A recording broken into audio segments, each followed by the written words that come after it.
What happens when a beloved country music legend walks into what should have been a simple daytime interview, only to face the most disrespectful treatment of his entire career? What happens when decades of quiet professionalism collide head-on with modern TV arrogance? Today, we're diving into the on-air explosion that ended with Joy Behar storming off her own show right after Willie Nelson delivered the most devastating verbal takedown daytime television has ever seen. Make sure you're subscribed and jump into the comments, because this story will leave you absolutely speechless. The studio lights burned hotter than usual that Tuesday morning as Willie Nelson settled into the familiar guest chair on The View. At 90 years old, Willie had survived everything from late-night razzle to political backlash. Carson, Letterman, you name it, he'd done it.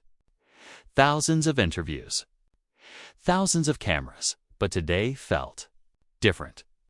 The air was tense, anticipatory, and Joy Behar. Joy seemed irritated before they'd even started rolling. Back in 30 seconds, the floor manager called out. Willie adjusted his signature braids, mentally lining up talking points about his new album and his upcoming tour. He genuinely looked forward to this appearance. The View reached millions who might never stumble onto a country playlist, and yet Joy Behar sat shuffling through her note cards like every card personally offended her. I still don't understand why we're giving this much time to someone whose music peaked in the 70s. She muttered loudly enough for the front row to hear. She seemed to forget that Willie, hearing sharp as ever, was sitting a few feet away. Whoopi shot her a warning look. Joy, he's right there. Oh, please, Joy scoffed, like he doesn't know his relevance expired decades ago. Willie didn't flinch, but his eyes sharpened just slightly. In all his years, he'd encountered abrasive personalities, but rarely open disrespect before the interview even began. And we're live in 5, 4, 3. Welcome back to The View, Whoopi began, her tone smooth, practiced. We're here with country music legend Willie Nelson, who's just released his 73rd studio album. Willie, thank you for being here. Well, thank you for having me, Whoopi Willie replied, his soft Texas drawl steady. Always a pleasure. Joy pounced before the sentence even ended. So Willie, let's be honest. 73 albums. Don't you think you're just recycling the same old material? I mean, how many times can you sing about trucks and heartbreak? The co-hosts stiffened. Sarah cleared her throat. Alyssa pretended to reread her notes. Willie's smile didn't fade, but his voice shifted gentle with an unmistakable edge. Well, Joy, I appreciate the question, though I think you might be confusing me with a stereotype. My new album explores social justice, environmental issues, spiritual growth. Come on, Joy cut in, laughing a sharp, dismissive laugh. You're 90 years old, singing about social justice. Isn't it time to retire? Let younger, more relevant artists take the spotlight. The audience murmured. This wasn't banter. It was a slow, jaw-dropping dismantling. Willie took a breath. I find it interesting, he said, evenly, that you'd suggest someone stop pursuing their passion because of their age. Some might call that ageist. Joy's face flushed. Ageist. I'm being realistic. Your generation had its time. This is the 21st century. And yet, here I am, Willie countered softly. Still creating, still touring, still connecting. Last month, I played for 40,000 people in Austin, half of them under 30. That's just nostalgia tourism, Joy snapped. Whoopi tried to redirect. Willie, tell us about the collaboration with Billie Eilish on, but Joy wasn't done. Y2 collaborated with Billie Eilish. That poor girl probably had no idea what she was walking into. Did you even understand her music? Or were you just trying to stay relevant by association? The studio fell silent, dead silent. Only the low hum of the cameras filled the air. In the front row, Willie's band shifted uncomfortably. The co-hosts froze. And Willie Nelson, legend, icon. Elder statesman finally straightened in his seat. The confrontation was about to cross a line. No one in that studio had ever seen crossed. Willie leaned forward, just a hair barely noticeable, but enough to shift the air in the studio. His voice stayed calm, but it carried a new gravity. "Joy," he said evenly. "I've been in this business over 60 years. I've worked with everyone from Ray Charles to Snoop Dogg, from Dolly Parton to Norah Jones. Collaboration isn't about staying relevant. It's about respecting other artists and finding common ground through music." Please." Joy scoffed, rolling her eyes. Those collaborations were probably charity cases. These young artists just felt sorry for you. A ripple of discomfort moved through the audience. Someone in the back finally called out, "That's enough, Joy." Alyssa jumped in, desperate to redirect. "Willie, your advocacy for Farmers Farm Aid has done incredible work. Oh, Farm Aid." Joy cut in again, pouncing like it was her turn in a debate. "Don't get me started. You've been beating that dead horse for 40 years. Maybe if farmers actually adapted to modern agriculture instead of relying on handouts from has-been musicians, they wouldn't need charity concerts." The room froze. That wasn't just an insult, it was a gut punch that landed far beyond Willie himself. Willie's jaw tightened, not a flinch. Just a quiet shift. Farm Aid wasn't a publicity cause for him. It was a lifeline that had kept thousands of family farms alive across America. "Joy," he said, his voice dropping into a dangerously quiet register. "I think you might want to be careful dismissing the struggles of American farmers.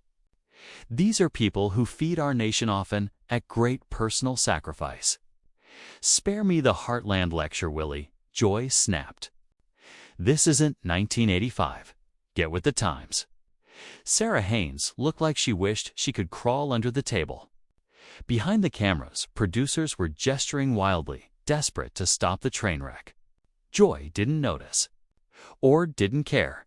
Willie settled back into his chair, studying her with the serene patience of someone who'd seen every kind of difficult person a stage could throw at him. "You know, Joy," he began, still level, "I've been on a lot of television shows. I've sat across from people who disagreed with me. People who didn't understand my music. People who weren't fans. But I've never met someone so determined to be disrespectful to a guest." Disrespectful. Joy let out a harsh laugh. "I'm just asking the tough questions no one else will. Someone needs to tell you your time is up, and you've appointed yourself to that job." Willie asked, "Somebody has to. The music industry's too scared to hurt your feelings." The tension in the studio grew thick enough to feel. Camera operators leaned in for tighter shots, sensing a moment. Willie's band whispered among themselves one, shaking his head in disbelief. Whoopi made another attempt to save the sinking ship. "Willie, let's talk about your guitar. Trigger's such an iconic instrument." But Joy bulldozed right over her. "That old guitar? Honestly, it looks like it belongs in a museum. How can you even play something that beat up?" Willie instinctively touched the neck of the guitar resting beside him. Trigger, his partner on stage for more than 50 years, wore its scars like a biography. "This guitar," Willie said softly, "has been with me through every song I've written, every stage I've played, every moment of joy and sorrow in my life. It's not beat-up joy, it's seasoned." "Seasoned?" Joy snorted. "It's falling apart, just like your career." The words hung in the air, heavy, toxic, irreversible. Willie stared at her for a long moment. No anger, no theatrics, just a deep, unreadable stillness. And then he smiled. It wasn't a warm smile. It wasn't a weak smile. It was the quiet, unmistakable smile of someone who had just made a decision. A line had been crossed, and he wasn't letting it slide. "You know what, Joy?" Willie said, voice steady and strangely gentle. "I think it's time we have a real conversation. Not this fake television back and forth you've been forcing. A real one." Joy rolled her eyes. "Oh, great. Folksy wisdom." "No," Willie said, smile widening just slightly. "The truth." The studio leaned forward as one. "You've spent the last 10 minutes trying to tear down a 90-year-old man on national television. You've insulted my music, my age, my collaborators, my causes, and now my guitar. So I'd like to know, what exactly do you think you're accomplishing?" "I'm doing journalism," Joy shot back. "I'm asking the questions that matter." Willie chuckled, warm but cutting, almost surgical. "Is that what you call this? Because from where I'm sitting, it looks like you're trying to humiliate a guest to make yourself feel important." The audience fell completely silent. So silent you could hear the air conditioner humming in the rafters. And that was exactly when the energy in the room shifted. "I don't need to make myself feel important," Joy snapped. "I've been doing television longer than most people have been alive. And yet," Willie said thoughtfully, "in all my years in entertainment, I've never seen someone work so hard to make themselves look small." Joy's face went from red to a bruised purple. "Excuse me?" "You heard me." Willie's tone stayed soft, almost gentle. "You've spent the whole segment trying to diminish someone else's lifetime of work. And all you've really done is show everyone watching exactly what kind of person you are." "Willie." Whoopi tried to cut in. "No, Whoopi." Willie's voice was polite but immovable. Joy asked for an honest conversation. "Let's have one." Joy stiffened, arms crossed, chin lifted. "You've made it very clear," Willie continued, "that you think I'm irrelevant, that my music doesn't matter, that my causes are outdated. But here's what I find interesting." He tilted his head, studying her like a puzzle. "You know an awful lot about my career for someone who claims it's worthless." Joy opened her mouth, but Willie rolled right on. "You mentioned my collaborations with younger artists. You brought up Farm Aid. You know I've made 73 albums. That's a lot of research for someone whose time is up, wouldn't you say?" "I do my homework," Joy said defensively. "Sure," Willie nodded. "Or maybe, just maybe, you've been listening a lot longer than you want to admit. Maybe there's something about this old, irrelevant music that keeps pulling you back. That's ridiculous."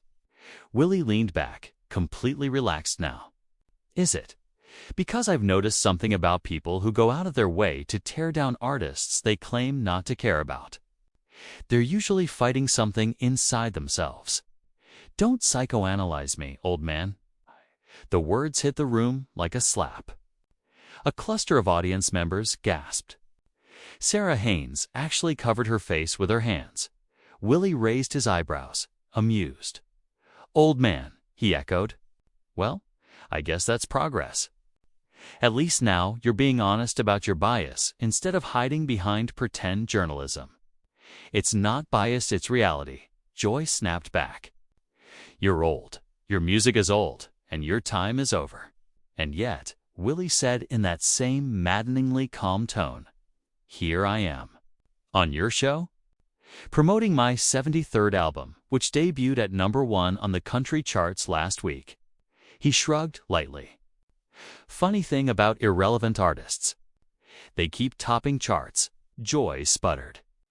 "The country charts aren't real music charts." The studio detonated. Audience members stood up shouting, "That's enough. Sit down. Shame on you."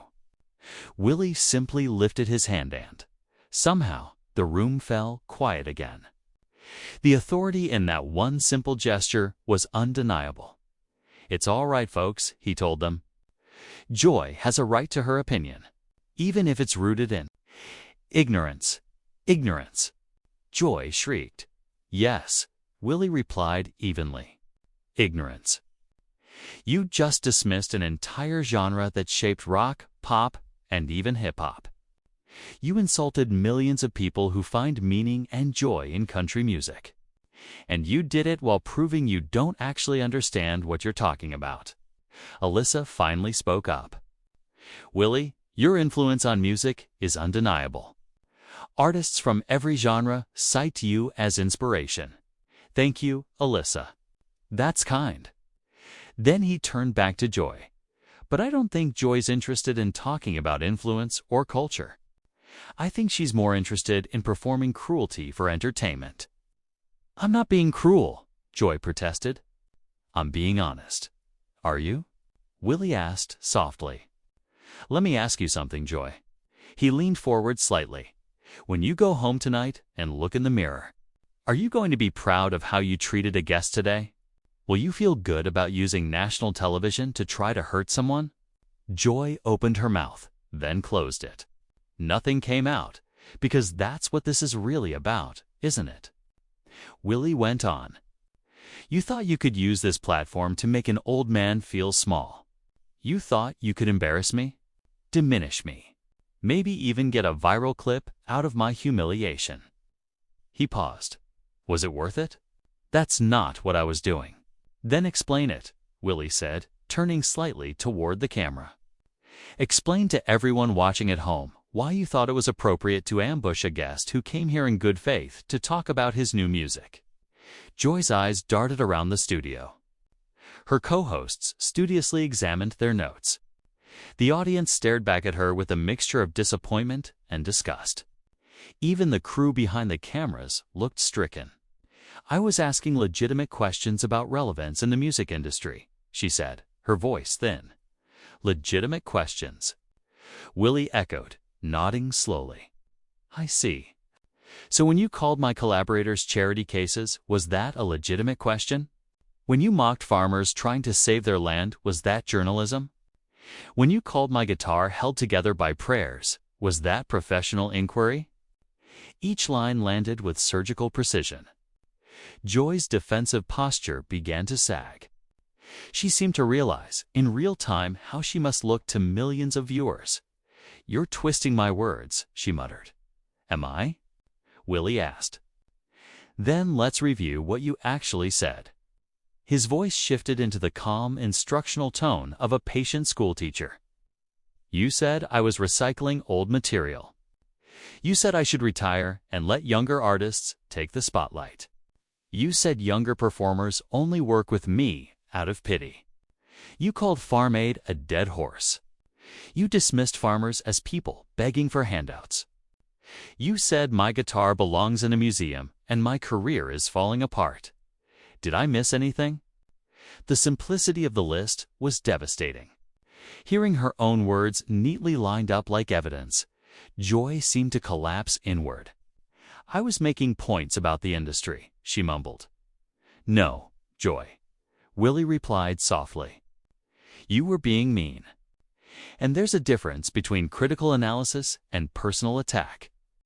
You crossed that line in the first 30 seconds of this interview.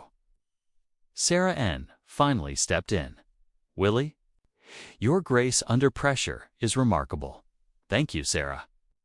Willie nodded, then turned back to Joy. But let me be clear. I'm not upset about your opinion of my music. People are entitled to taste. What concerns me is the gleeful cruelty with which you delivered it. Joy's face cycled through shades of red and purple. I wasn't being cruel, she stammered. I wasn't. Willie faced her fully.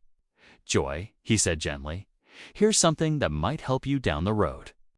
When you attack someone's life's work with visible pleasure, when you mock their age and diminish their achievements, when you insult things that are deeply meaningful to them, that is cruelty. And doing it on television doesn't make it journalism, makes it public humiliation. The words settled over the studio like a heavy curtain. Joy opened her mouth, but Willie wasn't done. And here's what truly bothers me, he said, voice strengthening. You've built a career on championing the underdog, on speaking for the marginalized, on giving a voice to people who need one. Yet today, you used your platform to go after someone you perceived as vulnerable because of their age. That's not brave journalism, Joy. That's bullying. Joy finally snapped. How dare you call me a bully? I've fought for civil rights, women's rights, every progressive cause out there, and you have the nerve to accuse me of ageism. Then reconcile that, Willie said quietly. How do you square those values with the way you've treated me today? I'm not ageist, she insisted. I just think you should know when to step aside. For who? Willie asked. For you? Because you think you deserve the spotlight more than I do. The question hung like a gauntlet. Joy's face twisted with rage. I've earned my place, she snapped. I don't need some washed-up cowboy lecturing me about my career. The studio exploded. Apologize. Someone shouted. That's horrible. Another yelled. Willie rose slowly, lifting his guitar. The motion alone restored silence. Joy, he said softly. I came here today to talk about music, bringing people together, about finding common ground in difficult times. Instead, you've shown us everything that's broken about modern discourse. You've been disrespectful, cruel, and frankly embarrassing to yourself and to this show. Don't you lecture me. Joy screamed, surging to her feet so suddenly her chair skidded backward. I don't have to sit here and take this from some has-been nobody. Whoopi's face drained of color. Joy, stop. But Joy was far past stopping. You want the truth? She spat. Your music was never that good.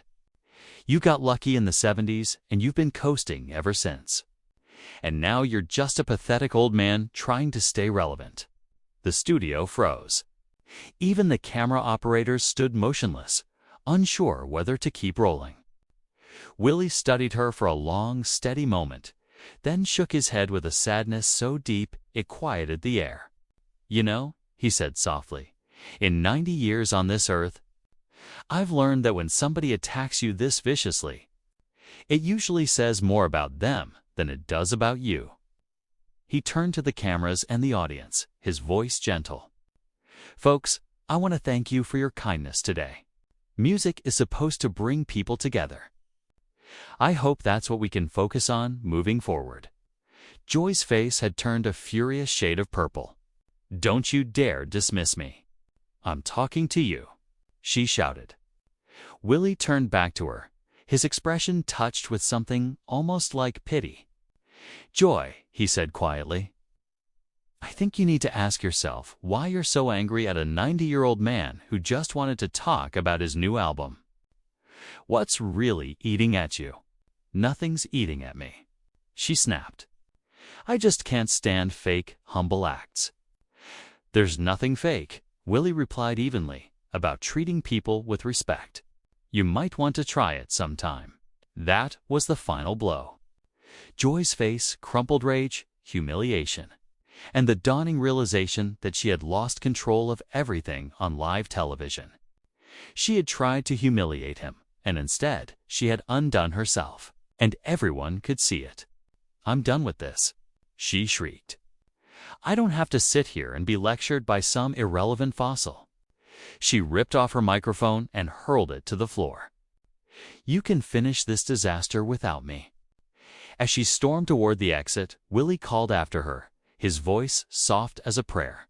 Joy, I hope you find whatever it is you're looking for. She spun around for one final strike. Go to hell, Willie. And then she was gone, leaving behind a studio full of stunned faces and a silence so heavy it felt physical. Willie lowered himself back into his seat and lifted his guitar. Well, he said with a small, warm smile, I guess we have some extra time to talk about music. The audience erupted into applause, an explosion of released tension after the most extraordinary on-air meltdown they had ever witnessed. Whoopi, still pale, managed a professional smile. Willie Nelson, everyone, she said weakly. His new album is available everywhere. Willie strummed a soft, steady chord. Sometimes, he told the camera, the most important thing you can do is just keep making music. And somehow, In that moment, he turned one of the most uncomfortable television spectacles in recent memory into a lesson about dignity, respect, and the power of staying true to yourself even when others try to tear you down. What did you think of this incredible confrontation? Subscribe to the channel and let me know in the comments. Have you ever witnessed someone completely destroy their own credibility like Behar did in this interview? The way Willie Nelson maintained his dignity while exposing her behavior was absolutely masterful.